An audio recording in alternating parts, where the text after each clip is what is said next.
We can cite many examples of lack of efficiency within state government. The state discourages people from paying taxes and registering cars online by charging a fee for what should cost the state less. The Advertiser had a recent article that says Hawaii's administrative costs for building roads is the highest in the country. The state is very slow in paying its vendors, causing problems, particularly here for small businesses. These are examples, and we are not going to ask you gentlemen to address any one issue.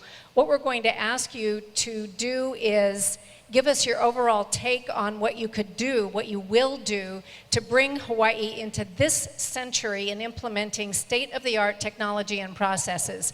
2 minutes, Senator Ige. Thank you very much for that question. You know, over my 4 years as chair of the Ways and Means Committee, I have appropriated more than $200 million for investing in the IT infrastructure of state government. I believe that public employees need the tools to be more efficient. And our financial management system, our budgeting system, our tax collection system is so old that they are all manufactured discontinued and not supported by the manufacturers. So I do believe it begins with making investments in those core systems that allows our employees to be more efficient. And let me just give you one real example. I was asked by the Senate President to lead the paperless initiative at the State Senate. I've always believed by leading by example. So I took that position, and in 1 year, we reduced paper consumption by 85%. We've reduced the number of positions, and we've redefined and re-engineered all of the processes of the legislative process. And I think the end result was we deliver better services, more access, more documents at a lower cost to you, the taxpayer. I'm confident that if I can do that for the Hawaii State Senate, I can bring that energy, commitment, and strategy to the executive branch and find solutions to integrate technology that will allow us to be more efficient and more effective on your behalf. Mr. Iona, we'd like your take on how you're going to bring the state into the 21st century, make us more efficient. It starts with a commitment to being transparent. And I've said this earlier in other forums and debate, it all starts with me. And so that transparency will start with the executive office and work its way into the departments. Being lieutenant governor for 8 years, I saw what advancements we had made at that time, but also saw the challenges that we had in state government. And part of it was what was mentioned by David in regards to some archaic systems, but more importantly, the silos that we have in these various departments when it comes to IT. I commend the Abercrombie administration for designating an office of IT and a chief IT officer. That's something that's needed. But you also heard David say something else, and that is the cost that is involved.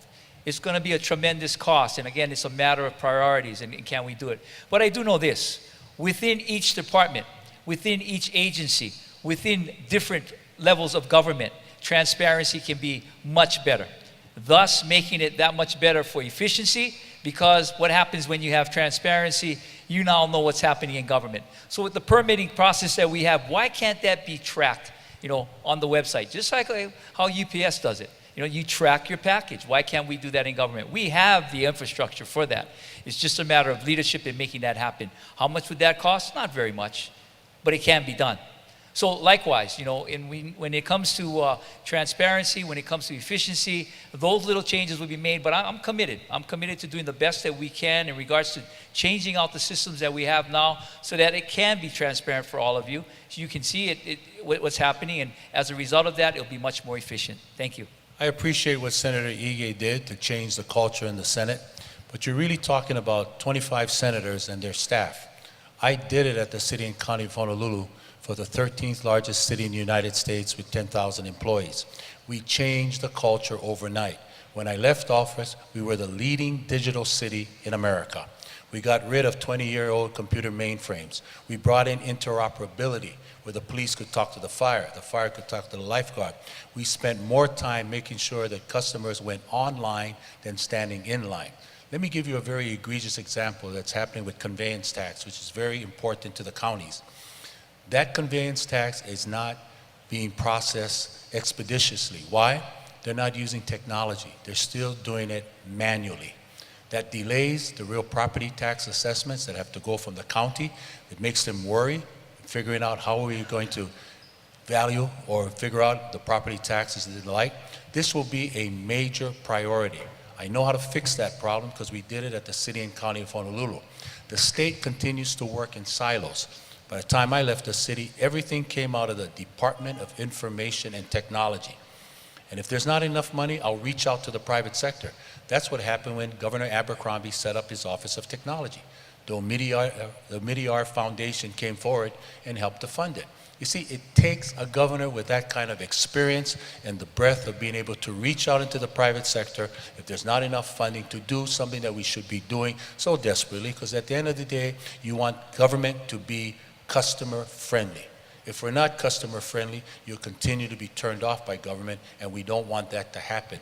This is the 21st century, and we need to bring everybody together. And I will take that same idea to the Hawaii Council of Leaders so that all the counties and the state of Hawaii are on the same page, improving technology so that they can become a leading county of digital technology. And Mr. Iona, you really mentioned this, that the governor did the right thing in bringing in the Office of Information Technology and a really very nationally respected guy to head it. And Mr. Hanneman, you mentioned that there was funding, but we generally have a perception that many state employees are not comfortable with these kinds of changes. So it speaks to the whole issue of changing culture. How will you bring the employees on board? And we'll start with you, Mr. Iona. As I mentioned earlier, and because it's oversimplified, I believe, by Mufi in regards to the cost and the transition. This is not something that just happens overnight, nor do you just go out and recruit someone and get some money. What was given was the opportunity to develop something that would happen, but would take time. And the chief information officer that Governor Abercrombie recruited is no longer with the state. He left about a few months ago, rather abruptly, I'd say, and so right now that program is in limbo. But it was in limbo before that because it was about the cost, and it was about changing some of that culture. So it's something, again, that takes a lot of planning. It takes a lot of resources. It needs to be done, and it will be done, given the time and given the expertise. Mr. Hanneman, how will you change the culture? How will you bring the employees on board? That's exactly what we faced at the City and County of Honolulu initially when we talked about doing this. So what a leader does, and I've had experience in having a cabinet, I brought them all together and I said this is a need to have as opposed to ignoring it. We have to go into the 21st century. So everyone came together, they collaborated to make sure that this was as good for them as it's good for the customer. And if they needed more training, we provided that training. And that's what it's going to take. It's not about no can, no can, no can. Sometimes these challenges are so huge and insurmountable, but the people are demanding it. They're getting frustrated. So what a leader has to do is say, no, scare them, go get them, and surround yourself with good people. I was blessed with this guy, Gordon Bruce, who I selected in my cabinet. I refer to him because he's the gentleman that led the charge. And I was there, I had his back, and we made sure everybody in the city and county of Honolulu understood that.